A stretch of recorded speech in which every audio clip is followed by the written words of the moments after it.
दूसरे इवेंट का पहला राउंड आखिरकार खत्म हो गया और स्कोर सामने आ गए। हर टीम ने एक से ज़्यादा अंक बनाए, जबकि कुछ टीमों ने अपने बेस बचाने को प्राथमिकता दी। जाहिर है कि अंकों के बंटवारे में गड़बड़ी के चलते काफ़ी संघर्ष हुआ। देश अंक: 1 संयुक्त राज्य America 5, 2 United kingdom 6, 3 Germany 8, 4 France 4, 5 Italy 3, 6 Ukraine 4, 7 चीन 6, 8 ऑस्ट्रेलिया 3, 9 जापान 6, 10 रूस 9, 11 दक्षिण Korea 7, 12 Sweden 10, 13 Brazil 3, 14 Finland 3, 15 Canada 4, 16 Philippines 8, 17 Thailand 4, 18 Poland 3, 19 Malaysia 3, 20 Taiwan 5। प्रत्येक टीम को उनके प्रयास के आधार पर अंक मिले। स्वीडिश राष्ट्रीय टीम सबसे आगे है क्योंकि फ्रे ने सभी टीमों पर धावा बोल दिया है। दूसरे स्थान पर रूसी राष्ट्रीय टीम है जिसने स्वेतो और अनास्तासिया की दमदार जोड़ी के साथ इस प्रतियोगिता में बाजी मार ली। रैंकिंग में तीसरे स्थान पर जर्मन राष्ट्रीय टीम और फिलीपींस राष्ट्रीय टीम दोनों 8 अंकों के साथ बराबरी पर हैं। जर्मन राष्ट्रीय टीम अपनी बेहतरीन रणनीति के कारण 8 अंक हासिल करने में सफल रही। फाउस्ट और आइस की बुद्धिमत्ता निश्चित रूप से उपहास योग्य नहीं है और उनके जादू चलाने का तरीका भी लाजवाब है। फिलीपीन की राष्ट्रीय टीम इस मुकाम पर खेल के 2 अज्ञात खिलाड़ियों की बदौलत पहुंची। अपोलाकी नाम का एक शक्तिशाली योद्धा और ट्रैप एक्सपर्ट डुपे। अपोलाकी उपलब्ध ठिकानों पर हमला करेगी, जबकि डुपे अपने जालों का इस्तेमाल जंगल के बीच से गुजरने वालों के झंडे चुराने के लिए करेगी। जंगल के मध्य क्षेत्र को खिलाड़ियों और दर्शकों दोनों ने निषिद्ध क्षेत्र फॉरबिडन जोन नाम दिया। डुपे ने ही ज्यादा ध्यान आकर्षित किया क्योंकि वह उस वर्ग की होने के बावजूद, जो नज़दीकी मुकाबले पर ध्यान केंद्रित नहीं करता था, इस अवसर पर पूरी तरह से खरी उतरी। उसने जिस तरह से अपने जाल बिछाए, उससे रणनीतिज्ञ फॉस्ट भी फंस गया। वह निश्चित रूप से एक ऐसी खिलाड़ी हैं जिन पर उनके जालों के बेहतरीन इस्तेमाल के लिए नज़र रखनी चाहिए। अगर वह इस विशाल क्षेत्र में कमाल करती हैं, तो राक्षसों के शिकार पर केंद्रित तीसरे इवेंट में भी उनका जलवा जरूर दिखेगा। अपोलाकी अपने काम्पिलन और क्रिस के बेहतरीन इस्तेमाल के कारण भी दर्शकों का ध्यान अपनी ओर खींच रहे हैं। अपोलाकी और ब्लेड के बीच कुछ समय पहले भी भिड़ंत हुई थी और तलवारबाजी के मामले में वे लगभग बराबरी पर थे। उनके स्थान पर कई दुश्मन आ गए थे, इसलिए उनकी भिड़ंत सिर्फ 1 मिनट की लड़ाई तक ही सीमित रही। ब्लेड एक बार तो एक गिरोह में शामिल होने के कारण मर भी गया, जबकि अपोलाकी ने उस मौके का फायदा उठाकर लड़ाई से बच निकला। फोरम्स में देखे गए मुकाबलों की खूब चर्चा हो रही है। इस इवेंट के हाइलाइट्स और मुकाबलों के वीडियो पहले ही पैंडेमोनियम स्ट्रीमिंग साइट के हॉल ऑफ फेम में शामिल हो चुके हैं।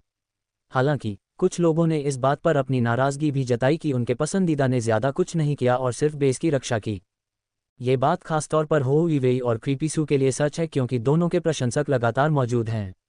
हो इवेई इसलिए मशहूर हैं क्योंकि वह शीर्ष रैंकर हैं, लेकिन क्रीपीसू की प्रसिद्धि उन मरे हुए खिलाड़ियों से आई जो अपने राजकुमार को युद्ध के मैदान में हावी होते देखना चाहते थे। मरे हुए खिलाड़ी क्रीपीसू की इतनी तारीफ इसलिए कर रहे हैं क्योंकि जब मरे हुए राजा के नाम से मरे हुए लोगों की बात आती है, तो वह सबसे ज्यादा चर्चित व्यक्ति है। वे आधिकारिक तौर पर उस व्यक्ति की ताकत देखना चाहते थे जिसने खेल में मरे हुए लोगों की दौड़ को अनलॉक किया था। शहर में चर्चा का विषय बनी हुई अगली हस्ती कोई और नहीं बल्कि फ्रे हैं। उनके शांत और संयमित व्यवहार और इस बात ने कि वह अपनी प्रतिद्वंद्वी को कम नहीं आंकती, सबका ध्यान खींचा है। लोगों को लगा कि वह किसी भी हाल में जीतना चाहती हैं, लेकिन असल में वह नैतिकता और आचार संहिता वाली इंसान हैं। फ्रे ने कभी भी उन झंडों को पाने के लिए छिपकर हमला नहीं किया जिन्हें उसने पॉइंट्स में बदल दिया था। वह अपने दुश्मनों के सामने प्रकट होती और बिना किसी की मदद के उनसे लड़ती। उसने अपने दुश्मनों पर काबू पाने के लिए अपने इलाके और कौशल का इस्तेमाल किया। वह इस तरह इसलिए लड़ती थी क्योंकि वाल्किरीज को निष्क्रिय शक्ति प्राप्त होती है जब दुश्मनों को पता चलता है कि वे युद्ध में हैं। सबसे ज्यादा चर्चा उस प्राणी की है जिसे सेर्सी ने बुलाया था क्योंकि पैंडेमोनियम के खिलाड़ियों ने कभी सोचा भी नहीं था कि शैतान असल में होते हैं, सिर्फ राक्षस नहीं। उन्होंने पहले भी एक शैतान देखा था क्योंकि ब्लड डेविल के साथ लड़ाई एक असली चीज थी, लेकिन वह एक मरे हुए प्राणी की तरह थी, इसलिए लोगों को कभी यह नहीं लगा कि वह सचमुच एक शैतान है। खिलाड़ी वास्तव में जानते हैं कि जब वे उच्च स्तर पर महारत हासिल कर लेते हैं, तो मरे हुए लोग अपने शरीर के लिए नकली त्वचा बना सकते हैं। ये खिलाड़ियों का एक शैतान से वास्तविक सामना है और वह वास्तव में एक देवता था। कई पत्रकार पहले से ही सेर्सी से इस बारे में जानकारी चाहते थे, लेकिन उन्हें दूसरे कार्यक्रम के बाद ही इसकी अनुमति दी गई। अनास्तासिया और मारिपोसा ने अपने होलोज वॉच के जरिए सेर्सी को एक शानदार मुकाबले के लिए बधाई भी दी। उनके गिल्ड में भर्ती होने वालों की संख्या में भारी उछाल आया है, जिससे अनास्तासिया और मारिपोसा को ये सोचने पर मजबूर होना पड़ा कि क्या उन्हें भी पूरी ताकत लगा देनी चाहिए। स्टेडियम लगभग खाली था क्योंकि लोग बाहर गए थे, लेकिन उन्होंने लंच किया। हर राष्ट्रीय टीम ने साथ बैठकर खाना खाते हुए अपनी अगली रणनीति पर चर्चा की। मुकाबला कितना कड़ा था, इस वजह से सभी की प्रतिस्पर्धात्मक भावना और भी बढ़ गई। देव के समूह के लिए वे एक और चर्चा कर रहे हैं, लेकिन इसमें मुख्य रूप से देव, उसकी माँ और उसकी बहन शामिल हैं। वे इस बारे में बात कर रहे थे कि अपोला की तलवार से कैसे लड़ता था, क्योंकि वह भी उन्हीं मुद्राओं का इस्तेमाल करता है जो वे लड़ते समय अपनाते हैं। मीना ने सबसे पहले इस पर ध्यान दिया और वह देव को बताने गया, जो फे की लड़ाई को दर्शाने वाली स्क्रीन पर चिपका हुआ था। यह अपोला की बच्चा निश्चित रूप से हमारे कुल का है। हमारी मार्शल आर्ट बाहरी लोगों को आसानी से नहीं सिखाई जाती, देव की मां ने कहा, क्योंकि उन्हें दोनों में समानता दिखाई दे रही थी। वह ये भी कह सकती थी कि अपोला के लड़ने का तरीका भी कुछ और है, लेकिन मूल चालें उसके शरीर में रची बसी हैं। यह अपोला की बच्चा ज़रूर हमारे कुल का है। हमारी मार्शल आर्ट बाहरी लोगों को आसानी से नहीं सिखाई जाती, देव की मां ने समानता देखकर बुदबुदाया।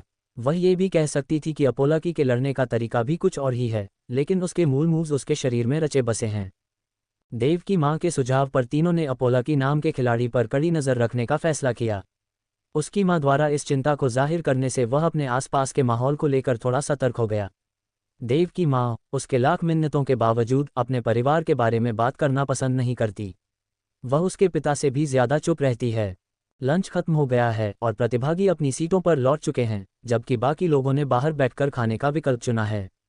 उनका खाना इतनी जल्दी नहीं बना कि वे रेस्टोरेंट में खा सकें, लेकिन ये स्टेडियम बाकी सबसे अलग है।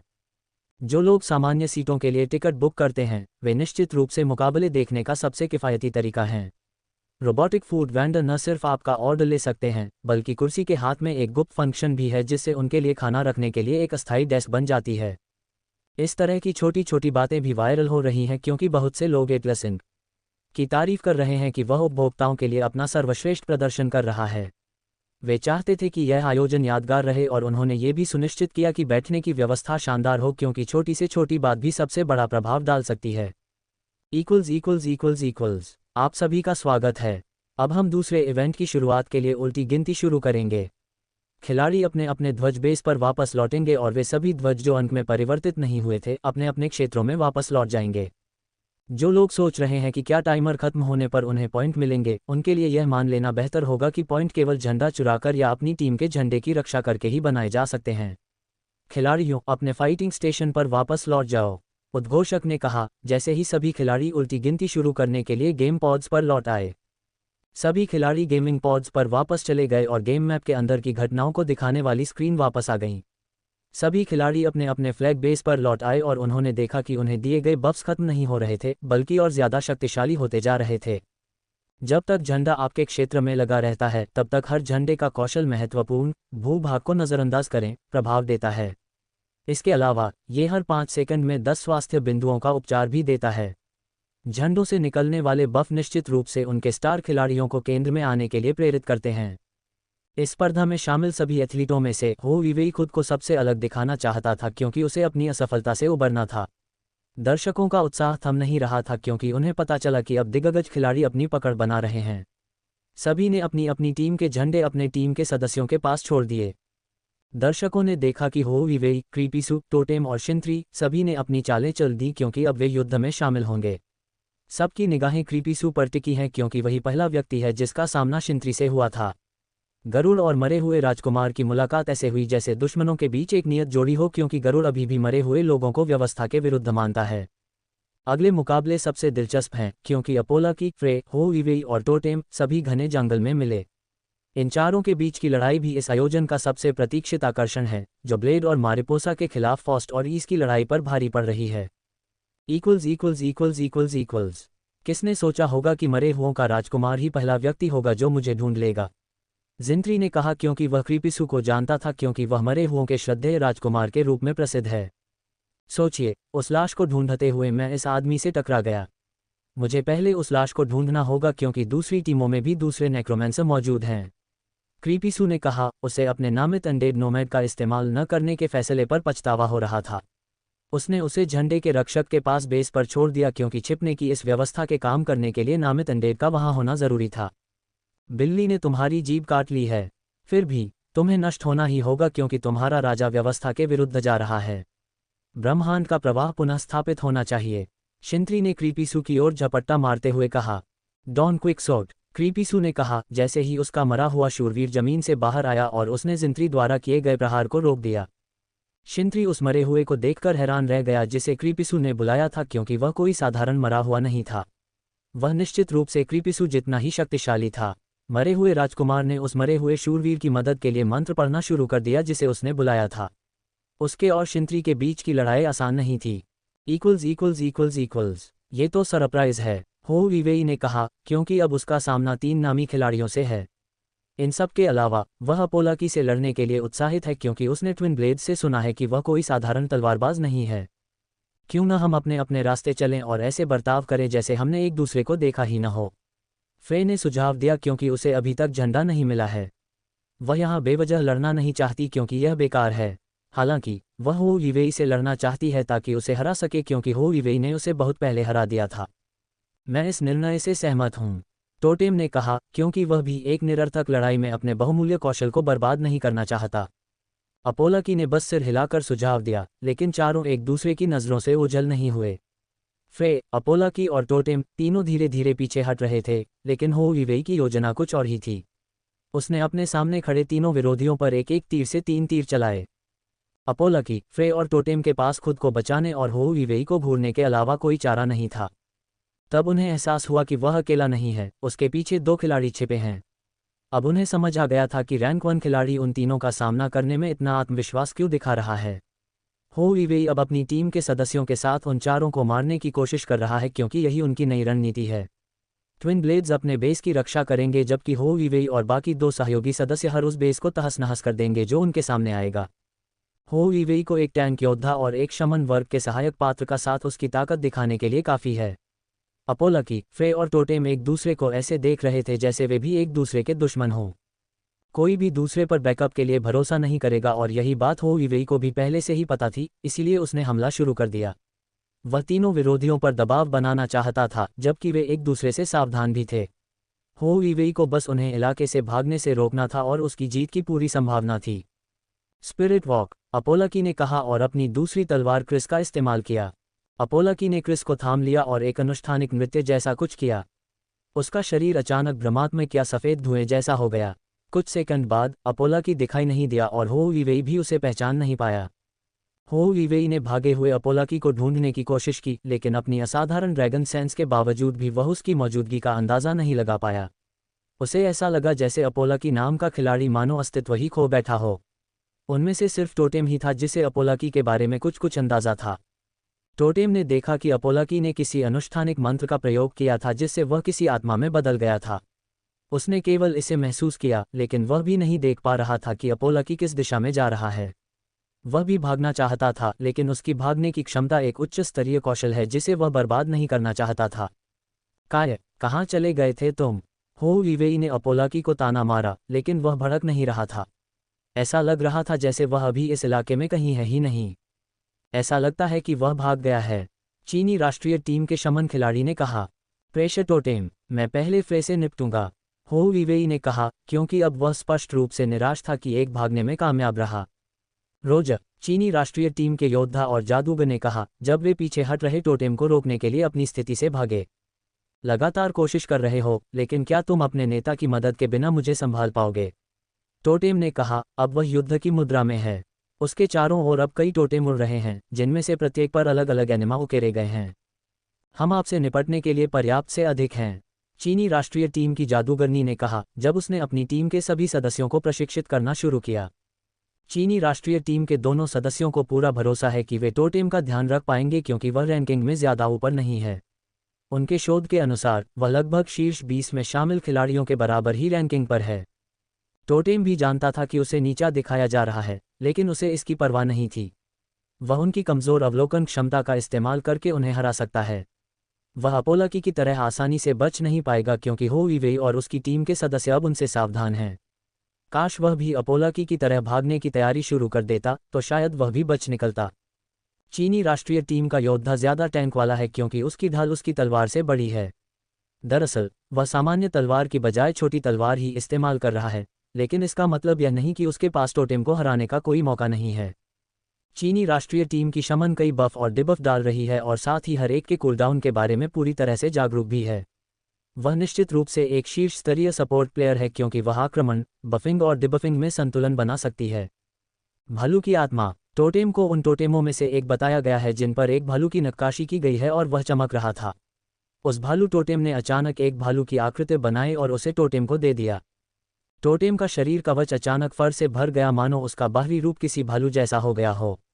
कोई साधारण भालू नहीं, बल्कि एक विशाल ग्रिजली, जो पैंडेमोनियम का एक प्रकार का राक्षस है और अपनी शारीरिक शक्ति के लिए प्रसिद्ध है। टोटेम का कार्य वर्ग अन्य डेर्यूड प्रकार के कार्य वर्गों से अलग है क्योंकि उसका एक विशिष्ट वर्ग है। वह उन राक्षसों की शक्ति का उपयोग कर सकता है जिन्हें उसने पराजित किया है या जिनसे मित्रता की है। राक्षसों को हराने की तुलना में उनसे मित्रता करने पर उसे मिलने वाले बफ्स का बोनस कहीं अधिक होता है। अगर वह किसी राक्षस को हरा देता है तो उस राक्षस की ऊर्जा से बनाया गया टोटेम उसे 25% तक शक्तिशाली बना सकता है। अगर वह उस राक्षस से दोस्ती कर लेता है तो ये शक्ति वृद्धि बोनस 2 गुना हो जाता है। ये टोटेम स्थायी भी रहेगा क्योंकि उसके कौशल भंडार में उन राक्षसों के कौशल भरे होंगे जिनसे उसने दोस्ती की है या जिन्हें उसने हराया है। टोटेम के लिए अच्छी बात यह है कि उसका एलिमेंटल्स के साथ भी अनुबंध है, हालांकि स्थायी नहीं। वह अपने शरीर की क्षमता के अनुसार प्राप्त बफ्स को 4 गुना तक बढ़ा सकता है। खिलाड़ी। टोटेम की ताकत आंकड़ा 30 मिनट के लिए 30% बढ़ गया है। खिलाड़ी। टोटेम के स्वास्थ्य आंकड़े में 30 मिनट के लिए 20% की वृद्धि हुई है। खिलाड़ी। टोटेम ने भालू क्रूरता निष्क्रिय कौशल प्राप्त किया है जो दुश्मनों के खिलाफ उसके पहले हमले को स्तब्ध कर देता है और उनके दुश्मन के कवच की रक्षा को 10% तक कम कर देता है। खिलाड़ी। टोटेम को 5 सेकंड के लिए 100% की गति प्राप्त होगी। गति बोनस प्रति सेकंड 20% कम हो जाएगा। टोटेम ने चीनी राष्ट्रीय टीम के योद्धा खिलाड़ी के अपने पास पहुंचने का इंतजार नहीं किया और दौड़ते हुए अपनी मुद्रा में आ गया। वह चीनी राष्ट्रीय टीम के टैंक योद्धा से सीधे टकराया और भारी योद्धा को ऐसा लगा जैसे उसे पीछे धकेल दिया गया हो। आप दंग रह गए हैं। टोटेम यहीं नहीं रुका और उसने दुश्मन योद्धा पर अपनी नंगी मुट्ठियों से वार किया। हर वार पिछले वार से कहीं ज्यादा भारी लग रहा था क्योंकि उसे लग रहा था कि टोटेम हर वार के साथ और भी ज्यादा मजबूत होता जा रहा है। यहाँ तक कि शमन खिलाड़ी द्वारा टोटेम पर इस्तेमाल किए गए डिबफ भी कुछ खास असर नहीं कर रहे थे क्योंकि डेर्यूड टाइप जॉब क्लासेस में हेक्स और श्रापों के प्रति स्वाभाविक प्रतिरोध था। बाघ की आत्मा। टोटेम चिल्लाया और दूसरा टोटेम सक्रिय हो गया। टोटेम के पीछे एक बाघ की आकृति उभरी जब उसके बफ्स ने उसके शरीर को शक्ति प्रदान करना शुरू किया। खिलाड़ी। टोटेम की ताकत आंकड़ा 30 मिनट के लिए 10% बढ़ गया है। खिलाड़ी। टोटेम की चपलता आंकड़ा 30 मिनट के लिए 20% बढ़ गया है। खिलाड़ी। टोटेम की निपुणता आंकड़ा 30 मिनट के लिए 20% बढ़ गया है। खिलाड़ी। टोटेम ने क्रूर बाघ निष्क्रिय कौशल प्राप्त कर लिया है जिससे दुश्मनों पर उसके हमलों से रक्तस्राव की स्थिति पैदा होती है और उनके कवच की सुरक्षा 10% कम हो जाती है। रक्तस्रावी लक्ष्यों पर हमला करने से अतिरिक्त क्षति भी होगी। खिलाड़ी। टोटेम को 5 सेकंड के लिए 100% की गति प्राप्त होगी। गति बोनस प्रति सेकंड 20% कम हो जाएगा। टोटेम ने जमीन पर घुटनों के बल बैठे योद्धा को छोड़ दिया और सीधे शमन दुश्मन खिलाड़ी की ओर चल पड़ी। शमन दुश्मन खिलाड़ी को लगा ही नहीं कि ऐसा कुछ हो सकता है क्योंकि उसे सिर्फ एक परछाई दिखाई दे रही थी। टोटेम के हाथ बाघ के पंजे जैसे दिखते हैं लेकिन उसकी खाल भालू और बाघ के मिश्रण जैसी है। ऐसा लगता है कि पिछले भूत प्रेत का असर अभी भी मौजूद है।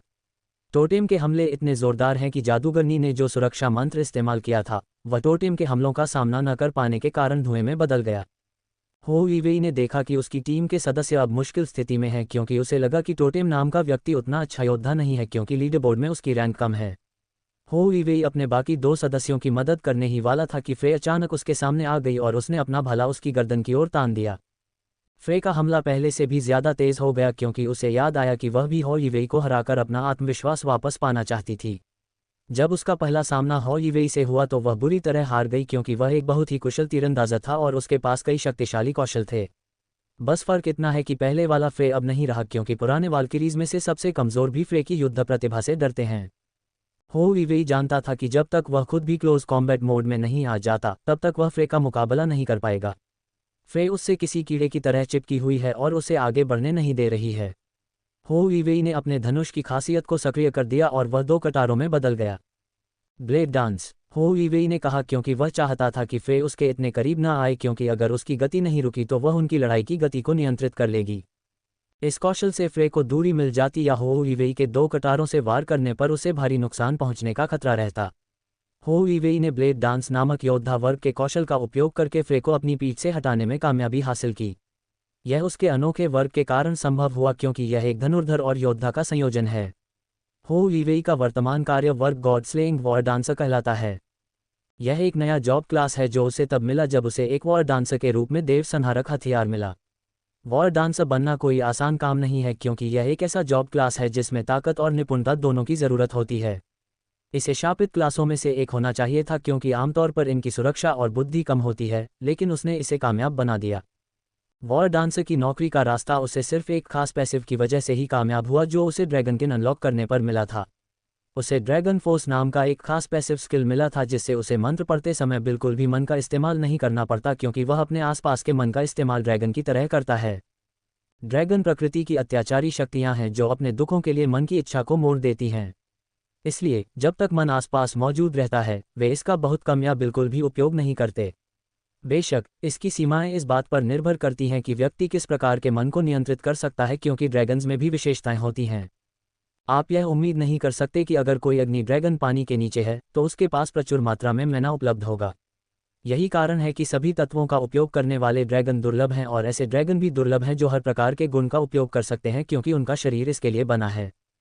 हो वीवेई ने अपनी दोनों कटारें धनुष में वापस डाली और टोटेम पर निशाना साधा जो उसके शमन दल के सदस्य को लगने ही वाला था।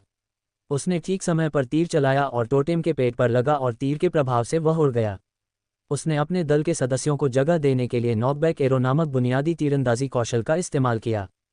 हो वीवेई की शमन टीम की सदस्य को होश आया और उसने टोटेम को श्राप दिया और साथ ही अपने सहयोगियों को भी एक बार फिर से सशक्त बनाया। इस बार उसने टोटेम को अपाहिज बनाने के लिए एक और भी प्रबल श्राप का इस्तेमाल किया, लेकिन संयुक्त राज्य अमेरिका की राष्ट्रीय टीम के कप्तान को संभालना आसान नहीं होगा। हनी बेजे की आत्मा, टोटेम चिल्लाया जैसे ही नए लोगों के आतंक के रूप में जाने जाने वाले एक विशेष राक्षस का सिलहूट प्रकट हुआ। हनी बेजे का सिलहूट एपेक्स हनी बेजे नामक राक्षस जैसा है जो शुरुआती गेम में हमेशा मौजूद रहता है। यह नए खिलाड़ियों के लिए एक आतंक है क्योंकि यह न केवल निर्दयी है बल्कि किसी भी प्रकार की स्थितिगत बीमारी से प्रभावित नहीं होता है। यहाँ तक कि आंकड़ों पर डिबफ भी इस पर केवल 20% ही प्रभावी होते हैं। एपेक्स हनी बेजे ने नए नए हथियारों के रूप में भी सुर्खियां बटोरी क्योंकि यह उन्हें जिस तरह से खत्म कर देता है।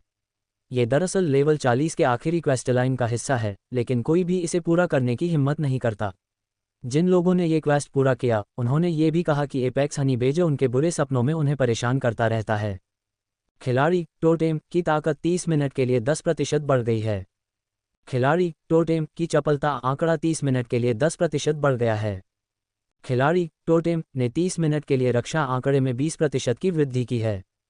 खिलाड़ी टोटेम ने honey badger don't care passive कौशल प्राप्त किया है जो सभी स्थिति संबंधी बीमारियों को साफ कर देता है और कब्जे की अवधि के लिए उसकी दृढ़ता को 50% तक बढ़ा देता है। खिलाड़ी टोटेम को 5 सेकंड के लिए 100% की गति प्राप्त होगी। गति बोनस प्रति सेकंड 20% कम हो जाएगा। टोटेम को मिले श्रापों या डिबफ से जरा भी घबराहट नहीं हुई क्योंकि ये सब उसे प्रभावित कर रहे थे।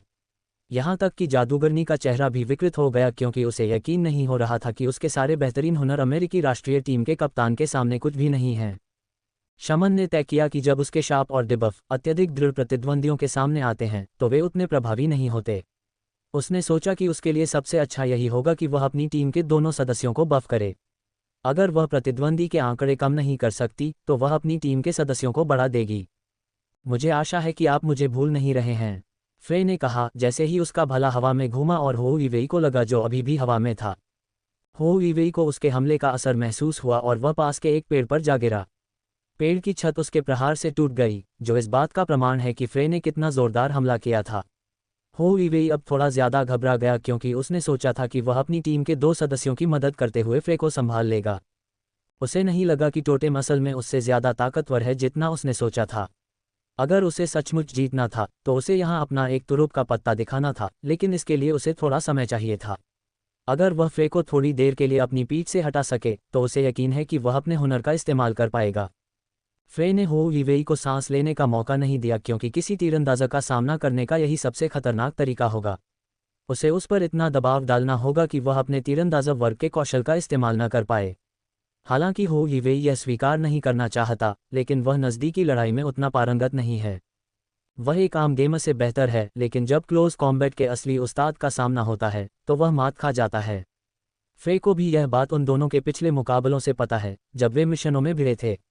उसे हो वीवेई को खत्म करना था या उसे पूरी तरह से अक्षम कर देना था ताकि वह भी भाग सके। जैसे ही वे युद्ध में शामिल हुए, एक अधिसूचना में ऐसी घोषणा की गई जिसकी किसी ने अपेक्षा नहीं की थी। टीम के सदस्य जियांग युद्ध में मारे गए हैं। टीम के सदस्य ये युद्ध में मारे गए हैं। चीनी राष्ट्रीय टीम चुरा ली गई है। स्पिरिट वॉक, अपोलाकी ने कहा और अपनी दूसरी तलवार, जो कि क्रिस है, का प्रयोग किया। अपोलाकी का शरीर एक रहस्यमयी धुंध में लिपट गया जिसने उसे आत्मिक लोक में पहुंचा दिया। नश्वर लोक में मौजूद अस्तित्व का एक ऐसा लोक जहां केवल दूसरों की मृत आत्माएं ही पहुंच सकती हैं। वह ऐसा इसलिए कर पाया क्योंकि उसके पास जो हथियार था वह विशेष था। अपोलाकी की तलवार, क्रिस, असल में खेल में उपलब्ध कुछ आत्मा तलवारों में से एक है। यह एक ऐसी तलवार है जो भौतिक क्षेत्र में तो है ही, आध्यात्मिक क्षेत्र में भी है। ये देव के हथियारों के समान है क्योंकि वे लगभग एक जैसे हैं, फिर भी अलग हैं। अपोलाकी की तलवार असल में एक रहस्यवादी की बनाई हुई है जब उसने आत्मा तलवार चलाने वाले पर नजर डाली थी। यह आध्यात्मिक तलवार उस रहस्यदर्शी की प्रेरणा से बनी है जिसने प्रशिक्षु के रूप में तलवार मानस आयुध पर अपनी नजर डाली थी। ऐसा भी कहा जाता है कि तलवार बनाने के बाद उसकी मृत्यु हो गई क्योंकि आध्यात्मिक तलवार बनाने के लिए एक आवश्यक तत्व व्यक्ति की आत्मा होती है। विशेष सामग्री और प्रक्रिया के कारण स्पिरिट तलवारें बहुत दुर्लभ हैं और इनकी संख्या केवल सैकड़ों में है। सैकड़ों की संख्या में होने के बावजूद तलवारबाजों द्वारा केवल कुछ ही तलवारें चलाई गई हैं क्योंकि ब्लेड भी तलवार चलाने वाले को चुनते हैं। किसी चीज़ को खरोंचने के लिए भी स्पिरिट ब्लेड्स को अपने धारक के साथ प्रतिध्वनित होना जरूरी है। अगर स्पिरिट ब्लेड्स अपने धारक के साथ प्रतिध्वनित नहीं हो सकते तो वे बस जंग लगी पुरानी तलवारें हैं जो एक पेड़ भी नहीं काट सकती। अगर कोई स्पिरिट ब्लेड को अपनी बात मानने के लिए मजबूर करता है तो उस पर उसकी आत्मा के जरिए हमला होगा, जो एक अच्छा अनुभव नहीं है। कुछ दर्शकों ने सोचा कि अपोलाकी लड़ने के बजाय पीछे हटने में कायरता दिखा रहा है, लेकिन कुछ ने सोचा कि यह एक समझदारी भरा कदम है। उसे हो ईवेई से लड़ने की ज़रूरत नहीं थी क्योंकि उसके पास झंडे नहीं हैं। ऐसे प्रतिद्वंद्वी से लड़ना उसके लिए समय की बर्बादी होगी जो सिर्फ अपना अहंकार और प्रसिद्धि बढ़ाना चाहता है। मुझे बस उन्हें वहीं मारना है जहां चोट लगती है, ठीक वैसे ही जैसे कबीले ने मुझे बचपन से सिखाया है, अपोलाकी ने सोचा। हालांकि वह पीछे नहीं हटा। अपोलाकी चीनी राष्ट्रीय टीम का अड्डा ढूंढने के लिए नक्शे के उत्तरी भाग में और भी गहराई तक गया। वह चाहता था कि हो ईवेई को पता चले कि यह कोई लड़ाई झगड़ा नहीं बल्कि एक उद्देश्य आधारित आयोजन है। ऑनलाइन गेम में कुछ खिलाड़ी अक्सर यह भूल जाते हैं कि दुश्मनों को मारना ही गेम जीतने का एकमात्र तरीका नहीं है, बल्कि उद्देश्य ही असल मायने रखते हैं। उसे पहले से ही पता था कि रूसी और चीनी राष्ट्रीय टीमें पहाड़ों को अपने क्षेत्र के रूप में इस्तेमाल कर रही हैं। वह उनके झंडे लेना चाहता था, लेकिन वह स्वेतो और अनास्तासिया से सावधान था। शुक्र है, जैसा कि उसकी टीम के सदस्यों ने बताया, वे दलदली भूमि वाले क्षेत्र में थे। उसकी टीम के 3 सदस्यों में थोड़ी कमी जरूर है, लेकिन उनके पास उपयोगी कौशल जरूर हैं। उनका एक सदस्य एक समनकर्ता है जिसके पास एक स्प्लिटिंग गिरगिट राक्षस है जो सोलबाउंड है। हो सकता है कि उसके पास बहुत अच्छी युद्ध क्षमताएं न हों, लेकिन छोटे गिरगिट राक्षसों में विभाजित होने की क्षमता के कारण उसकी स्काउटिंग क्षमताएं बेहतरीन हैं। समरना और डुपे की वजह से फिलीपींस की राष्ट्रीय टीम की पूरी नज़र जंगल क्षेत्र पर है। डुपे ने जंगल के बाएं हिस्से को कवर किया जबकि समरना ने जंगल के दाएं हिस्से को। उनकी नज़र पूरे क्षेत्र पर है, जो बहुत प्रभावशाली है क्योंकि जंगल के नक्शे का पैमाना छोटा नहीं है। अगर मुझे ठीक से याद है तो चीनी राष्ट्रीय टीम का बेस एक खड्ड में होना चाहिए। मैंने हो ईवेई को उस इलाके में एक खिलाड़ी को निशाना बनाते देखा था। मुझे वहीं से शुरुआत करनी चाहिए, अपोलाकी ने खुद से कहा क्योंकि उसने इवेंट के पहले भाग में ज़्यादातर टोही अभियान चलाया था। वह आगे बढ़ने से पहले इलाके को अच्छी तरह जानना चाहता था, इसलिए उसके पास दूसरे इवेंट के सभी इलाकों का नक्शा है। जैसा कि अपेक्षित था, उसने पहले ही क्षेत्र का सर्वेक्षण कर लिया है और अब वह अपने हमले जारी रखेगा। देव ने अपोलाकी की गतिविधियों पर नज़र रखते हुए कहा। मीना ने कहा, अपरिचित भूभाग पर युद्ध के लिए यह मानक रणनीति है, लेकिन फिर भी यह भयावह है कि वह इतने कम समय में इसे समझने में सफल रहे। उसे बचपन से ही प्रशिक्षित किया गया है क्योंकि ऐसा लगता है कि यह उसमें गहराई से समाया हुआ है। पहले भाग में उसने दूसरों से लड़ाई भी नहीं की, बल्कि बस दूसरों के झंडे चुराने के लिए आश्चर्यजनक हमलों का इस्तेमाल किया। वह ऐसा इलाके पर अपनी पकड़ और उस समनकर्ता के सोलबाउंड के समर्थन के कारण कर पाता है। देव ने स्प्लिटिंग गिरगिट की ओर इशारा करते हुए कहा, यदि वह सोलबाउंड सचमुच उपयोगी है तो उसे क्यों नहीं खरीदा गया? मालन ने पूछा, क्योंकि देव किसी राक्षस की प्रशंसा तब तक नहीं करता जब तक कि वह विशेष न हो। मैं तो ऐसा करता, लेकिन वे बहुत दुर्लभ हैं और उन्हें पाना मुश्किल है। उनके पास एक अनोखा मस्तिष्क भी होता है जिससे उनका उपयोग करने वाले किसी भी व्यक्ति को माइग्रेन हो सकता है। यही कारण है कि अत्यंत उपयोगी होने के बावजूद स्प्लिटिंग गिरगिट को भुला दिया गया। वह समनकर्ता पूरी तरह से इंसान या विशेष कौशल वाला नहीं होना चाहिए क्योंकि आपके सिर पर ढेर सारी तस्वीरें अपलोड होने से आपका दिमाग चकरा जाएगा। हो सकता है कि वह दूसरे रैंकर्स के बराबर न हो, लेकिन वह बेकार भी नहीं है। दरअसल इस तरह के हालात में वह सबसे उपयोगी खिलाड़ियों में से एक है। देव ने उस समनकर्ता खिलाड़ी की तारीफ करते हुए कहा जो स्प्लिटिंग गिरगिट को नियंत्रित कर सकता है। अपोलाकी को ज्यादा देर भटकना नहीं पड़ा और आखिरकार वह उस जगह पहुंच गया जहां वह जाना चाहता था। दीवार से सटी एक खड़ के अंत में ट्विन ब्लेड्स हैं। चीनी राष्ट्रीय टीम का झंडा गर्व से हवा में लहरा रहा है और कोई भी उसे चुनौती देने की कोशिश तक नहीं करना चाहता। अपोलाकी ने कहा, मुझे लगता है कि वे खेल के सर्वश्रेष्ठ खिलाड़ी के पक्ष में नहीं जाना चाहते, लेकिन यह मेरी समस्या नहीं है। अपोलाकी ने चीनी राष्ट्रीय टीम का बेस फ्लैग देखा और मुस्कुराकर देखा कि कोई भी टीम उसे चुराने की हिम्मत नहीं करती। उसने सोचा था कि कोई भी टीम रैंक 1 खिलाड़ी के साथ बुरा व्यवहार नहीं करना चाहेगी, लेकिन अपोलाकी अलग है, या यूं कहें कि उसे इसकी परवाह नहीं है। बाकी खिलाड़ी बस हमला करने के मौके का इंतजार कर रहे हैं, लेकिन वे हिचकिचा रहे हैं क्योंकि वे हुईवेई का निशाना नहीं बनना चाहते। यह एक ठोस व्याख्या है, लेकिन अगर ऐसा हुआ तो यह आयोजन बहुत उबाऊ होगा। इस आयोजन को शानदार बनाने के लिए अप्रत्याशित होना जरूरी है। अपोलाकी ने अपने काम्पिलन को पकड़ते हुए खुद से कहा। अगर फिलीपींस की राष्ट्रीय टीम से पूछा जाए कि वे अपोलाकी के साथ एक टीम के रूप में क्यों नहीं जा रहे हैं, तो सबका जवाब एक ही होगा। वे एक ही वाक्य में जवाब देंगे, मैं इतना पागल नहीं हूं कि उस आदमी के साथ यात्रा करूं, भले ही वह हमारा नेता ही क्यों न हो। वे अपोलाकी के साथ मैप में जोड़ी बनाकर यात्रा करना पसंद नहीं करते, क्योंकि उन्हें उसकी अतिसक्रिय खेल शैली के साथ तालमेल बिठाने में मुश्किल होती है। इसके अलावा जब भी वह किसी अन्य कुशल खिलाड़ी से लड़ता है तो उसे खुद पर नियंत्रण रखना मुश्किल होता है, और वह अक्सर यह भूल जाता है कि उसके साथ टीम के सदस्य भी हैं। अपोलाकी टीम लड़ाइयों में तो कमज़ोर नहीं है, लेकिन उसकी खेल शैली इसी पर केंद्रित नहीं है। दरअसल उनकी टीम का तालमेल बेहतर था जब उन्होंने उसे अपनी मर्जी से खेलने दिया और दूर से ही उसका समर्थन भी किया। अगर उनकी राष्ट्रीय टीम की बात करें तो वे एक बेहद अपरंपरागत टीम हैं। ट्विन ब्लेड्स को देखते ही अपोलाकी ने स्पिरिट वॉक कौशल को निष्क्रिय कर दिया, क्योंकि वह उस कौशल के सक्रिय होने पर किसी भी प्रकार का नुकसान नहीं पहुंचा सकता। अगर इस कौशल के प्रभाव में उसे किसी चीज से चोट लगती है तो उसे दुगनी जादुई क्षति होगी। उसने जियांग के पास मौजूद तलवार के डर से इसे निष्क्रिय कर दिया, जो मन को भी काट सकती है। अपोलाकी ने चुपके से पास जाने की कोशिश भी नहीं की, क्योंकि उसने खुद को ट्विन ब्लेड्स के सामने दिखाया। ट्विन ब्लेड्स अब पूरी तरह से ठीक हो चुके हैं, क्योंकि उन्होंने अपने बेस में अपना मान और स्वास्थ्य बहाल कर लिया है।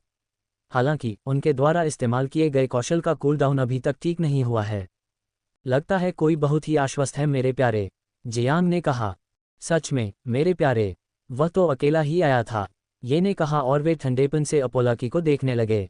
अपोलाकी ने उनकी बातों का जवाब देने की जहमत तक नहीं उठाई और पल भर में ही उनकी तरफ दौड़ पड़े। ट्विन ब्लेड्स ने कोई और टिप्पणी नहीं की, क्योंकि उनका प्रतिद्वंद्वी उन पर हमला करने में गंभीर था। ट्विन ब्लेड्स ने अपोलाकी को बराबरी की नज़र से नहीं देखा, क्योंकि वे उसे जानते ही नहीं, क्योंकि वह लीडरबोर्ड में उतना ऊपर भी नहीं है। अपोलाकी वास्तव में लेवल के मामले में 50वें स्थान पर हैं, और योद्धा वर्ग में तो वे उससे भी नीचे हैं। वे सोचते हैं कि रैंक ही उनकी अपनी ताकत का निर्धारण है, क्योंकि उनकी टीम में रैंक 1 खिलाड़ी है और वे शीर्ष 10 में भी हैं। कहने की ज़रूरत नहीं कि ऐसा करना एक भूल है, क्योंकि उनका प्रतिद्वंद्वी कोई साधारण खिलाड़ी नहीं है। अपोलाकी ने अपना कंपिलन नीचे की ओर घुमाया और ये ने उसे रोक दिया। जियांग ने फिर गर्दन पर हमला किया, लेकिन अपोलाकी ने अपना क्रिस निकाला और उस पर मन उड़ेल दिया। अपोलाकी का शरीर, जो शारीरिक रूप से वहां था, धुएं में गायब हो गया। अगले ही पल अपोलाकी ये के पीछे प्रकट हुआ और अपना कंपिलन उसकी पीठ की ओर घुमाया। आक, ये चिल्लाई, क्योंकि हमला इतना शक्तिशाली और सटीक था कि उसे रक्तस्राव की स्थिति भी हो गई। क्या तुम दोनों के पास बस इतना ही है? मैं थोड़ा निराश हूं, अपोलाकी ने कहा। उसका शांत और संयमित रूप अब ऐसा लग रहा था जैसे कोई जानवर छूट गया हो। अपोलाकी को लगा जैसे वह एक अलग ही इंसान बन गया है, प्रवेश समारोह में दिखने वाला ईमानदार इंसान नहीं। भीड़ के अंदर असल में एक भेड़िया है जो अपने प्रतिद्वंदी का सिर काटने को तैयार है। ट्विन ब्लेड्स अपोलाकी की गति के साथ तालमेल बिठाने में नाकाम रहे और उन्हें तालमेल बिठाने में भी मुश्किल हुई। युद्ध का प्रवाह अब उनके प्रतिद्वंद्वी के नियंत्रण में है, जिससे वे उबर नहीं पा रहे हैं। ट्विन ब्लेड्स के शरीर पर और भी घाव होने लगे हैं, क्योंकि उन पर लगातार हमले हो रहे हैं। अपोलाकी की तलवारबाजी ट्विन ब्लेड्स से कहीं बेहतर है। क्या आपको लगता है कि टीम का कप्तान ठीक है? फिलीपीन राष्ट्रीय टीम के बुलावे वाले ने अपने झंडे की रखवाली कर रहे अन्य 2 लोगों से पूछा। वह ठीक है, दरअसल मुझे उसके विरोधियों की ज्यादा चिंता है। मैं अब भी सदमे में हूं कि लड़ाई के दौरान वह किसी और ही इंसान में बदल जाता है, मानो उस पर कोई भूत सवार हो। शांत और निश्चिंत टीम का कप्तान, जिसका व्यक्तित्व देखभाल करने वाला था, एक खून के प्यासे राक्षस में बदल जाता है। जादूगर खिलाड़ी ने जवाब दिया और उन अभ्यास सत्रों को याद किया जो उन्होंने एक समूह के रूप में किए थे। ये वाकई डरावना है कि उसने अकेले ही डुपे समेत हम तीनों को हरा दिया। ऐसा लग रहा है जैसे वह हमें सुनाई गई किंवदंतियों का कोई योद्धा हो। पुजारी खिलाड़ी ने आगे कहा, और वे सभी उस दृश्य को याद करके सिहर उठे। तैयार रहो, बहुत से खिलाड़ी यहाँ आ रहे हैं। मुझे लगता है कि वे जाल में फंसने का बदला लेना चाहते हैं। टीम के कप्तान की चिंता करने से पहले अपनी चिंता करो, डुपे ने कहा, और तीनों को चेतावनी देने गई कि जंगल के बाईं ओर से बहुत से लोग आ रहे हैं। Equals equals equals equals equals. उस आदमी का हाव भाव कुछ जाना पहचाना सा लग रहा है। मैं ठीक से समझ नहीं पा रहा, पर वो मुझे किसी की याद दिलाता है। ऐसा लग रहा है जैसे वो पागलों की तरह लड़ाई का मजा ले रहा है। वो वाकई लड़ाई का दीवाना है, पर मुझे याद नहीं आ रहा कि वो किससे मिलता जुलता है। मालन ने मन ही मन कहा, जबकि उसकी चचेरी बहन और जैद अविश्वास से उसे देख रहे थे। जब मालन ने ये शब्द कहे तो जैद ने उसका सिर पकड़ लिया और उसका चेहरा देव की ओर देखने को कहा। अब मुझे समानता दिख रही है, मालन चिल्लाया, मानो उसे कोई आभास हो गया हो। अपोलोकी के समूह में राष्ट्रीय टीम के सदस्यों में से केवल उन्हें ही ऑडिशन देने की ज़रूरत नहीं पड़ी, क्योंकि जब उनका नाम लोकप्रिय हुआ तो उन्हें पहले ही यह भूमिका मिल गई थी। दरअसल अपने देश के सर्वोच्च रैंक वाले खिलाड़ी ने ही भर्तीकर्ताओं से कहा था कि अगर उन्हें आगामी पैरालंपिक्स में पदक चाहिए तो उन्हें प्राथमिकता दी जाए। कहने की ज़रूरत नहीं कि अपोलोकी अपने परिवार की सहमति से खुशी खुशी पैरालंपिक्स में शामिल हुए। वे आमतौर पर बाहरी दुनिया से खुद को परेशान नहीं करते, लेकिन देश के लिए कोई उपलब्धि हासिल करना उनके लिए सबसे बड़ी प्राथमिकता होती है। यही वजह है कि उनका परिवार देश के एथलीटों को ओलंपिक वगैरह में पदक जीतने के लिए देता है। ये भी कोई अलग बात नहीं है, क्योंकि यह एक प्रतिष्ठित आयोजन है जिस पर दुनिया भर का ध्यान जाता है। चूंकि अपोलोकी वास्तव में अपने कबीले में पैंडेमोनियम खेलने वाले गिने चुने लोगों में से एक है, इसलिए उसे अपना कौशल दिखाने का मौका मिलता है। वह वास्तविक दुनिया के नियमों को आभासी वास्तविकता में लागू करने का एक आदर्श उदाहरण है, क्योंकि उसे औपचारिक प्रशिक्षण प्राप्त है। वह अपने कबीले में अपनी पीढ़ी के सर्वश्रेष्ठ योद्धाओं में से एक है, जो उसे एक आदर्श उम्मीदवार बनाता है। पैंडेमोनियम खेलने का उसका कारण सरल है, और वह वास्तविक दुनिया में सीखी गई बातों का उपयोग करने का एक मौका है, क्योंकि वह लोगों से तलवारबाजी के लिए यूं ही नहीं कह सकता। अगर वह किसी को मार देता है तो उसे निश्चित रूप से मानसिक संस्थान या जेल में घसीटा जाएगा। उन्होंने योद्धा वर्ग से शुरुआत की और मानव जाति को अपनी जाति के रूप में चुना, क्योंकि वे यथार्थ के यथासंभव करीब रहना चाहते थे। उन्होंने हल्के बख्तरबंद योद्धा बनने का भी विकल्प चुना, जिससे कई लोग बचने की कोशिश करते हैं, क्योंकि वे टैंक योद्धा बनना चाहते हैं, जो नौसिखियों के लिए अनुकूल होने के लिए प्रसिद्ध है। उसने गेम खेला और पाया कि असल दुनिया में सीखी गई चीज़ों, जैसे कि लड़ाई और जिंदा बचे रहना, का इस्तेमाल करना कितना मज़ेदार है। इस दुनिया में वह बेफिक्र होकर दौड़ सकता था, क्योंकि अगर उसने अपने प्रतिद्वंदी को मार डाला या उसे बुरी तरह पीटा तो उसे कोई नुकसान नहीं होगा। वह हमेशा अपनी पूरी क्षमता से लड़ना चाहता था, लेकिन फिर भी वह संयम बनाए रखने की कोशिश करता है, भले ही वह इसमें अच्छा न हो। पैंडेमोनियम गेम ने अपोलोकी की सीमाओं को खोल दिया, क्योंकि वह हमेशा दूसरों को चोट पहुंचाने के डर से खुद को नियंत्रित रखने की कोशिश करता था। यही वजह है कि उसे पैंडेमोनियम खेलना इतना पसंद था कि वह अपने से ऊंचे स्तर के मजबूत एनपीसी से लड़ने के लिए दूर दूर तक यात्रा करता था। Equals equals equals equals. वह युद्ध का दीवाना है, देव ने टिप्पणी की, जिससे उसके सभी दोस्तों का गला लगभग घुट गया। ये तो वही बात है जो बर्तन को काला कहती है, जैद बुदबुदाए। तुमने क्या कहा? देव ने पूछा, क्योंकि वह समझ नहीं पाया कि जैद क्या बुदबुदा रही थी। कुछ नहीं, मैंने कहा था कि तुम सही हो। जैद ने ये कहने के लिए कहा कि वह कुछ और नहीं कह रही है, लेकिन उसके चेहरे पर चिंता के भाव थे। मुझे सच में हैरानी है कि वो ट्विन ब्लेड्स को इस तरह किनारे पर ला सकता है। असल में वो बिना किसी परेशानी के एक ही समय में 2 रैंकर्स से निपट रहा है। मालन ने जैद के खुद को दफनाने से पहले विषय बदलने की कोशिश की। ये निश्चित रूप से कबीले की तलवारबाजी की शैली है, इसलिए इस आयोजन के लिए उन्होंने इसी प्रतिभागी को चुना है। वह शायद किसी शाखा परिवार से है और मुझे पहचान नहीं पाएगा। देव की मां ने मन ही मन सोचा, क्योंकि वह कबीले के अंदरूनी कामकाज से वाकिफ है। Equals equals equals equals. अपोलोकी ने अपने काम्पिलिन का इस्तेमाल ट्विन ब्लेड्स को ज़बरदस्त नुकसान पहुंचाने के लिए किया। उसकी तलवारबाजी की शैली उन दोनों से कहीं बेहतर है, और वे भी इसे स्वीकार करने से खुद को नहीं रोक पाए। ट्विन ब्लेड्स के पास अपनी तलवार आभा को सक्रिय करने के अलावा कोई विकल्प नहीं है, क्योंकि इसके बिना वे स्थिति को नहीं बदल पाएंगे। तलवार आभा, ट्विन ब्लेड्स ने चिल्लाते हुए कहा, जब वे एक बार फिर अपने विशिष्ट काले और सफ़ेद रंग में रंग गए। दोनों गुलाबों के आंकड़े दुगुनी तेजी से बढ़ रहे हैं, जिससे अपोलोकी को भी उन पर नज़र रखने में दिक्कत हो रही है। अब वे उसकी आंखों से धुंधले से गुजर रहे हैं, क्योंकि वह अब उनके हमलों का अंदाज़ा लगाने के लिए शुद्ध अंतर्ज्ञान का इस्तेमाल कर रहा है। जियांग ने अपनी तलवार अपोलाकी के बाईं ओर घुमाई, जबकि ये ने अपनी तलवार उसके दाईं ओर घुमाई। उसे ध्यान ही नहीं आया कि वह विरोधियों के हमले के अंदाज में फंस गया है। एक सामान्य खिलाड़ी घबरा जाता और वहीं अपनी मौत मान लेता, लेकिन अपोलाकी कान तक मुस्कुरा रहा था। जैसा कि अपेक्षित था, आधिकारिक कार्यक्रम वास्तव में अच्छा है, अपोलाकी ने कहा, जैसे ही उसने खुद को 2 तलवारों से कटने दिया। ट्विन ब्लेड से दूरी बनाते ही उसका स्वास्थ्य अचानक उसकी अधिकतम क्षमता के 1/3 तक गिर गया। ट्विन ब्लेड्स को यह अजीब लगा कि उन्होंने अपोलाकी को नहीं मारा, जबकि उसने केवल हल्का कवच पहना हुआ था, लेकिन उन्हें बस उस पर फिर से वार करने की ज़रूरत थी ताकि काम पूरा हो सके। दोनों अपोलाकी पर हमला कर देते, लेकिन उन्होंने उसे खिलखिलाकर हंसते देखा। वह मिठाई के नशे में चूर बच्चे की तरह थोड़ा सा हंस भी रहा था। दोनों को तुरंत एहसास हुआ कि उनके प्रतिद्वंदी के साथ कुछ गड़बड़ है। उनकी सहज प्रवृत्ति उन्हें भाग जाने के लिए चीख रही है, लेकिन वे इतने घमंडी हैं कि ऐसा नहीं कर सकते। ट्विन ब्लेड्स ने एक दूसरे को देखा और अपोलाकी को मारने के लिए सिर हिला दिया। हो सकता है कि वे पहले लड़ी गई लड़ाइयों से बहुत ज़्यादा तनाव में हों। टीम कप्तान के बारे में सबसे डरावनी बात तब होती है जब वह मुस्कुराता है और मज़े करता है। यहीं से उस नर्क की शुरुआत होती है जिससे हम सब डरते हैं। बस इसके बारे में सोचकर ही मेरे रोंगटे खड़े हो जाते हैं। डुपे ने बताया कि उन्होंने उन सभी खिलाड़ियों को मार गिराया है जिन्होंने उन पर हमला किया था, हालांकि वे पस्त और कमज़ोर हालत में थे। हाँ, ऐसा लग रहा है जैसे पाताल लोक के किसी राक्षस ने उस पर कब्जा कर लिया हो या कुछ और। समनकर्ता खिलाड़ी ने जोर से सिर हिलाया। मुझे सचमुच बहुत मज़ा आ रहा है, अपोलाकी ने बुदबुदाया। उसकी आंखें ऐसी लग रही थीं जैसे कोई भूत प्रेत से ग्रस्त हो। शापितों का युद्ध क्षेत्र, अपोलाकी ने कहा और अपना क्रिस पकड़कर जमीन पर गिरा दिया। क्रिस जमीन से चिपका नहीं, बल्कि जमीन में समा गया और आसपास एक गहरा धुआं छाने लगा। शापितों का युद्ध क्षेत्र, अपोलाकी ने कहा और अपना क्रिस पकड़कर जमीन पर गिरा दिया। क्रिस जमीन से चिपका नहीं, बल्कि उसमें घुल मिल गया और आसपास एक गहरा धुआं छाने लगा। क्रिस जमीन में घुल मिल गया और अचानक एक अशुभ आभा ने खड़ के उस हिस्से को घेर लिया जहां चीनी राष्ट्रीय टीम अपना अड्डा बनाती है। ट्विन ब्लेड्स को लगा कि उन्हें बढ़त मिल गई है, लेकिन उनके प्रतिद्वंदी ने उनके एक छिपे हुए कार्ड का इस्तेमाल किया। उन्हें अपनी पीठ पर एक अशुभ एहसास हुआ, जैसे वे किसी मरे हुए लोगों की भीड़ से लड़ रहे हों, लेकिन बिना किसी धुंध के।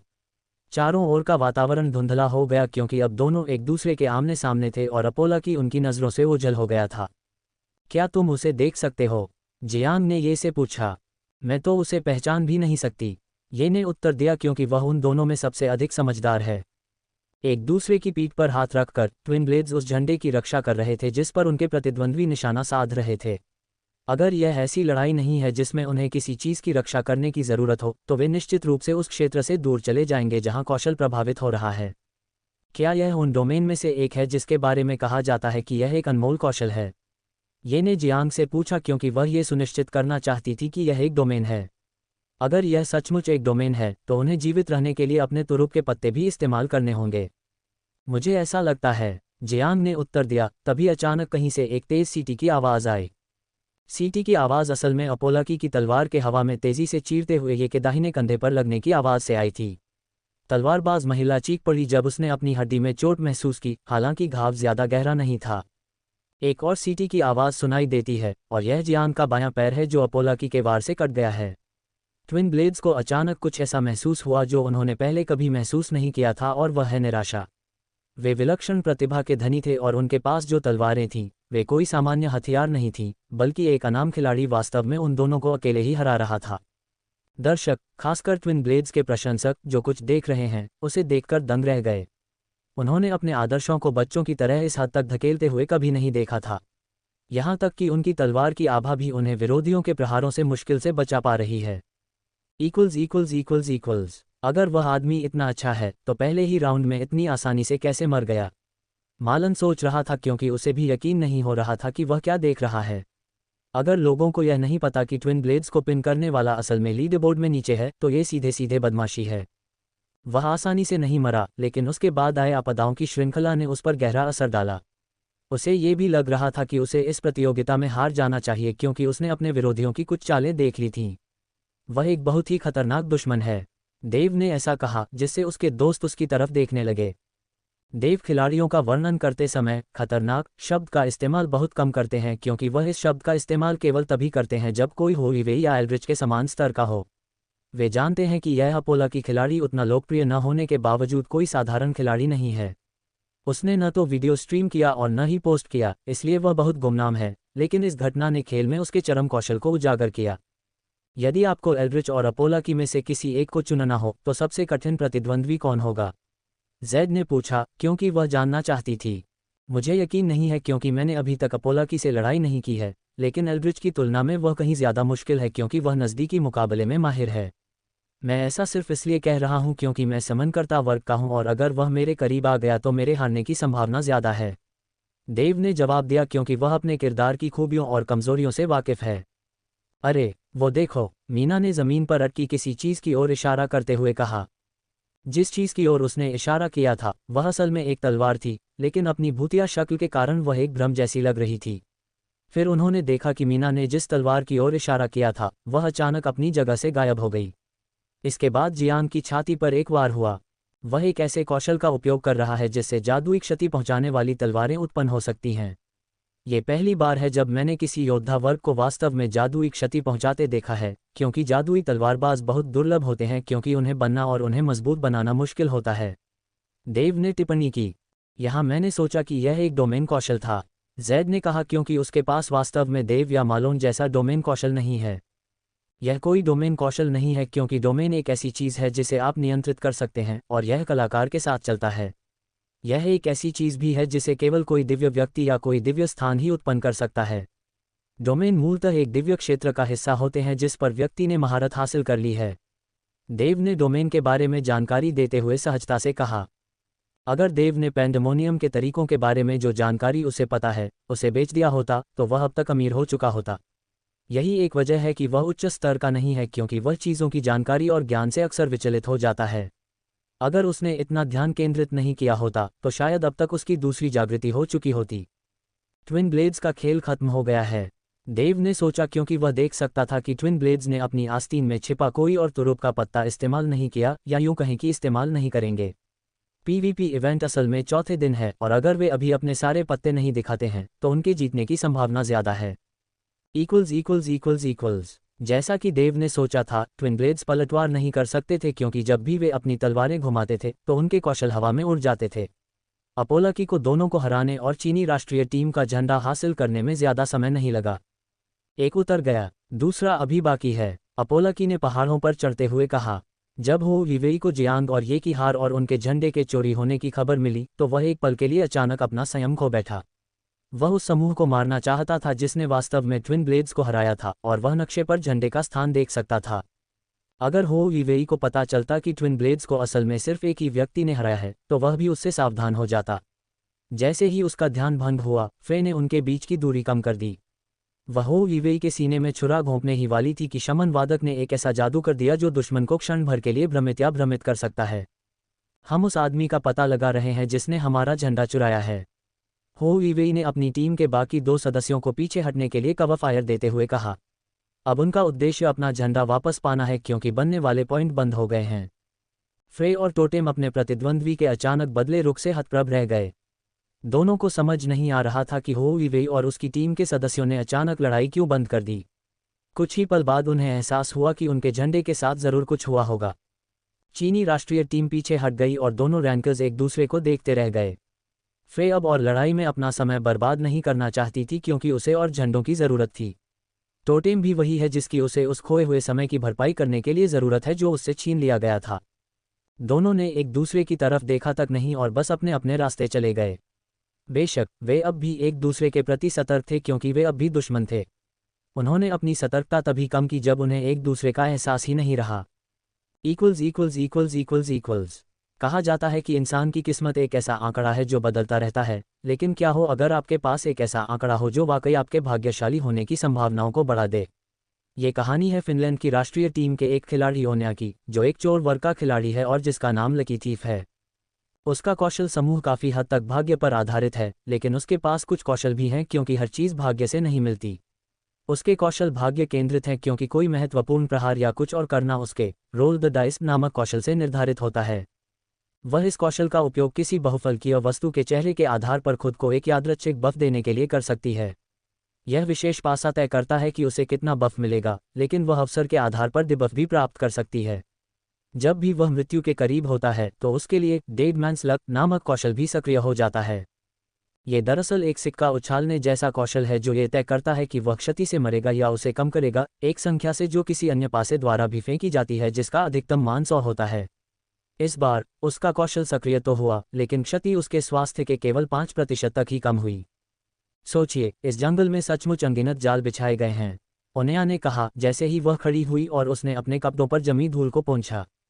वह न केवल अपने कौशल के कारण बच निकली, बल्कि अपनी ओर आने वाले 3 झंडों को भी फहराने में कामयाब रही। उसे नहीं पता था कि वह वास्तव में भाग्यशाली क्यों है, लेकिन वह कभी शिकायत नहीं करती। वह शिकायत नहीं करती क्योंकि असल दुनिया में वह कभी भाग्यशाली नहीं होती। जब भी वह गचा गेम खेलती है, उसे कभी भी सबसे दुर्लभ किरदार नहीं मिलता। अगर वह किसी ऐसे गचा के लिए रोल भी करती है जिसके एक निश्चित चांस होते हैं, तब भी उसे सबसे कमज़ोर यूनिट ही मिलती है।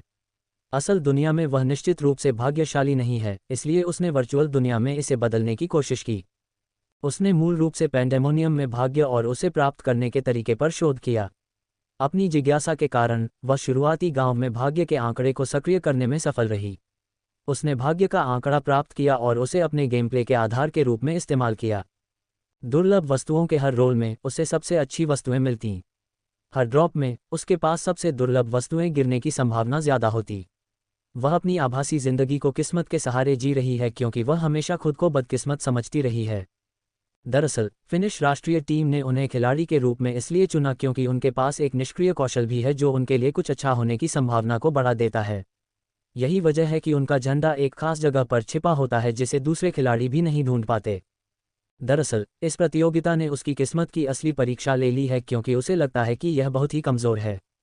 पहली प्रतियोगिता में उसे कोई फायदा नहीं हुआ क्योंकि वह आपदाओं से बच नहीं पाए। अब दूसरी प्रतियोगिता असल में उसकी किस्मत की परीक्षा ले रही है कि क्या वह सचमुच भाग्यशाली है भी। उसकी टीम के सदस्य ने एक जाल बिछाया जिससे एक साथ एक श्रृंखलाबद्ध प्रतिक्रिया शुरू हो गई और उसकी मौत हो गई। उसकी सेहत इतनी कमज़ोर हो गई है कि वह खुद को मारने के बारे में सोच रही है, लेकिन उसे मिले 3 झंडों ने कुछ और ही कह दिया। लगता है किस्मत ने उसका साथ नहीं छोड़ा है क्योंकि उसे बिना कुछ किए 3 झंडे मिल गए। उसे बस इतना करना था कि उन्हें अपने बेस पर वापस भेज दे, इससे पहले कि उनकी दूसरी दुश्मन टीमों को पता चल जाए। मैं पहले ही थक चुकी हूं और मुश्किल से जी पा रही हूं। मुझे नहीं पता कि मैं इस रफ्तार से अपने बेस तक पहुंच भी पाऊंगी या नहीं, ओनेया ने कहा, जब उसे अचानक अपने सिर में किसी छोटी सी चीज़ के टकराने का एहसास हुआ। उसने पीछे मुड़कर देखा कि वह कौन सी चीज़ है जो उससे टकराई थी, क्योंकि उसकी एक सेहत कम हो गई थी। वह उसे देखते ही उसे दूर फेंकने वाली थी, लेकिन अचानक उसने अपना इरादा बदल दिया। वह छोटी सी चीज़ जो उससे टकराई थी असल में एक छोटी सी काली चिड़िया थी जो बहुत प्यारी थी। उस छोटी सी काली चिड़िया को देखते ही कोई भी समझ जाएगा कि वह कितनी प्यारी है। तुम भाग्यशाली हो कि तुम इतनी प्यारी हो, वरना मैं तुम्हें मार डालती, ओनेया ने कहा। लेकिन अचानक उसे एक सूचना मिली। क्या आप ध्वज दोष को साफ करने के अतिरिक्त लाभ के साथ अपने स्वास्थ्य और सहनशक्ति को पूर्ण स्वास्थ्य पर वापस लाना चाहते हैं? युद्ध के मैदान में हर खिलाड़ी जिस कुख्यात विशेष एनपीसी को देखने की कोशिश कर रहा है, वह असल में एक छोटा काला पक्षी है। कुछ ही लोगों ने इस काले पक्षी का सामना किया है क्योंकि यह कुछ खास इलाकों में दिखाई देता है, लेकिन वास्तव में हर इलाके में एक होता है। ये छोटे काले पक्षी हर 3 मिनट में एक क्षेत्र में घूमते रहते हैं, इसलिए इनका सामना आसानी से नहीं होता। दरअसल इन्हें झंडे वाले लोगों पर नज़र रखते हुए देखा जा सकता है क्योंकि ये इनका पसंदीदा भोजन है। अगर किसी खिलाड़ी के पास एक झंडा है तो ये छोटे काले पक्षी आपके पास नहीं आएंगे क्योंकि ये खिलाड़ी से सावधान रहते हैं। अगर किसी खिलाड़ी के पास 2 झंडे हैं तो आप देख सकते हैं कि वह खिलाड़ी के पास आएगा। अगर खिलाड़ी के पास 2 से ज़्यादा झंडे हैं तो खिलाड़ी उम्मीद कर सकता है कि छोटा काला पक्षी आपके क्षेत्र में आएगा और आपसे झंडा देने की विनती करेगा। यही स्थिति दूसरे इवेंट के पूरे क्षेत्र में हो रही है। जिन खिलाड़ियों ने कई झड़पें की हैं और दूसरे खिलाड़ियों से झंडे छीन लिए हैं, वे अपनी सर्वश्रेष्ठ स्थिति में नहीं हैं। संयोग से उन्हें उद्घोषक द्वारा बताए गए विशेष एनपीसी का सामना करना पड़ता है और वे अपने बेस पर एक झंडा कम लेकर वापस लौट पाते हैं। ये तथ्य कि विशेष एनपीसी मौजूद है और वह एक पक्षी के रूप में है, खिलाड़ियों को और भी साहसी बना देता है। खिलाड़ी उन्मत्त हो गए हैं क्योंकि वे सभी झंडे हासिल करना चाहते थे और बस उस विशेष काले पक्षी को ढूंढना चाहते थे। अगर उन्हें 4 झंडे मिल जाते हैं और वे शुद्ध हो जाते हैं तो वे सुरक्षित रूप से 3 झंडे अपने ठिकानों पर वापस कर सकते हैं। लड़ाइयाँ अराजक हो गईं, लेकिन दर्शक और भी ज़्यादा उत्साहित हो गए। समुद्र तट के किनारों पर, गुफाओं के अंदर, जंगलों में और दलदली ज़मीनों पर लड़ाइयाँ, सब कुछ एक साथ चल रहा था। दर्शक पूरी लड़ाइयां देख भी नहीं पा रहे थे और न ही उन लड़ाइयों को समझ पा रहे थे जिन्हें वे देख रहे थे। दर्शकों के लिए खुशकिस्मती की बात है कि वे जो कुछ भी मिस कर गए थे उसे दोबारा देख सकते हैं, क्योंकि इस मुकाबले के सभी video pandemonium hall of fame में अपलोड किए जा रहे हैं।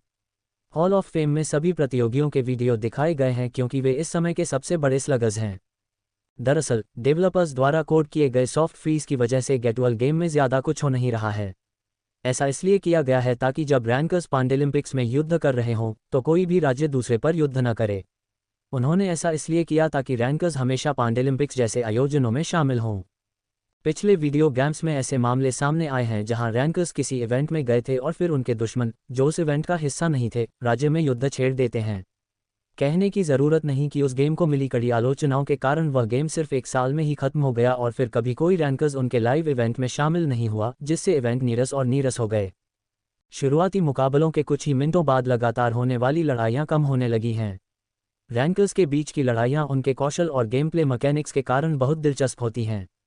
अन्य खेलों के विपरीत, जहां रैंकर्स की लड़ाइयाँ 10 से 15 मिनट में समाप्त हो जाती हैं, पैंडेमोनियम में लड़ाइयाँ ताकत के अंतर के आधार पर घंटों तक चलती हैं। अगर खिलाड़ी श्वेतों की तरह बफ्स में डूबे हुए हैं तो ये कुछ ही मिनटों में खत्म भी हो सकता है। फिर भी इन लड़ाइयों को देखना रोमांचक होता है क्योंकि इसमें काल्पनिक तत्व भी शामिल होते हैं। बचपन में हर व्यक्ति कभी न कभी शूरवीर या जादूगर बनने का सपना देखता था। अंत में केवल 3 टीमें ही विजयी हो पाईं और ये वे टीमें नहीं थीं जिनके बारे में उन्होंने सोचा था। फिर भी दूसरे आयोजन में कई छुपे हुए दावेदार सामने आ गए हैं क्योंकि दर्शक अब उम्मीद कर सकते हैं कि विजेताओं के लिए मतदान का पोल वास्तव में बदल सकता है। कई लोग उम्मीद लगाए बैठे थे कि कमज़ोर दावेदार पर दांव लगाने से उन्हें शानदार नकद रिटर्न मिलेगा। देश अंक 1 संयुक्त राज्य America 7, 2 United kingdom 10, 3 Germany 11, 4 France 6, 5 Italy 5, 6 Ukraine 5, 7 चीन 9, 8 ऑस्ट्रेलिया 5, 9 जापान 10, 10 रूस 15, 11 दक्षिण Korea 14, 12 Sweden 15, 13 Brazil 5, 14 Finland 7, 15 Canada 6, 16 Philippines 19, 17 Thailand 8, 18 Poland 5, 19 Malaysia 8, 20 Taiwan 8। इस प्रतियोगिता की विजेता वास्तव में फिलीपींस की राष्ट्रीय टीम है। दूसरे स्थान पर रूसी और स्वीडिश राष्ट्रीय टीमें रहीं क्योंकि उनके बीच बराबरी हुई थी। उन्होंने टाइब्रेकर खेला और रूस विजेता बना क्योंकि अंत में वे स्वीडिश राष्ट्रीय टीम का झंडा अपने नाम करने में सफल रहे। फ्रे को पकड़ना श्वेतों के लिए आसान काम बन गया क्योंकि उसे बहुत अधिक बफ प्राप्त हुए थे, क्योंकि स्वीडिश राष्ट्रीय टीम में बर्स्ट डैमेज खिलाड़ी की कमी थी जो श्वेतों जैसे खिलाड़ी को मारने के लिए आवश्यक था, जिसे अनास्तासिया का समर्थन प्राप्त था। इस मैच के लिए एमवीपी का चुनाव आश्चर्यजनक रूप से दर्शकों और सिस्टम के बीच 50-50 वोटों से तय होता है। दर्शक अपने पसंदीदा एमवीपी के लिए वोट करते हैं और सिस्टम उस स्कोर को अपने विश्लेषण में जोड़ देता है। अंत में इस इवेंट के लिए एमवीपी का चुनाव डुपे को मिला क्योंकि सभी ने उसे इस इवेंट के लिए सबसे ज़्यादा योगदान देने वाली खिलाड़ी के रूप में मान्यता दी। दर्शक उसके बिछाए जालों के चतुर प्रयोग से मंत्रमुग्ध हो गए, मानो वह कोई गाना बजा रही हो। यह एक अराजक धुन है जो उसके जाल में फंसे लोगों को अकाल मृत्यु की ओर ले जाती है। दर्शकों को ऐसे मज़ेदार दृश्य भी देखने को मिले जिनमें कुछ मूर्ख लोग गलती से उसके जाल पर पैर रख देते हैं। दरअसल ट्रैप से सबसे मज़ेदार प्रतिक्रियाओं वाले खिलाड़ियों का एक संकलन पहले से ही मौजूद है। अपने मज़ेदार हाव भावों की वजह से यह सभी स्ट्रीमिंग साइट्स के टॉप ट्रेंडिंग पेज पर है। ऊपर वाला वीडियो एक ऐसे खिलाड़ी का है जिसका चेहरा जिंदगी से इतना ऊब चुका है कि उसने अपनी मौत को स्वीकार कर लिया है। उसके चेहरे पर ऐसा भाव था मानो कह रहा हो, हम अब भी यहाँ क्यों हैं, सिर्फ तकलीफ सहने के लिए। योजक चिन्ह योजक चिन्ह योजक चिन्ह योजक चिन्ह योजक चिन्ह। रैंकिंग: प्रथम टीम फिलीपींस, दूसरी टीम रूस, तीसरी टीम स्वीडन। एमवीपी डुपे। योजक चिन्ह योजक चिन्ह योजक चिन्ह योजक चिन्ह योजक चिन्ह।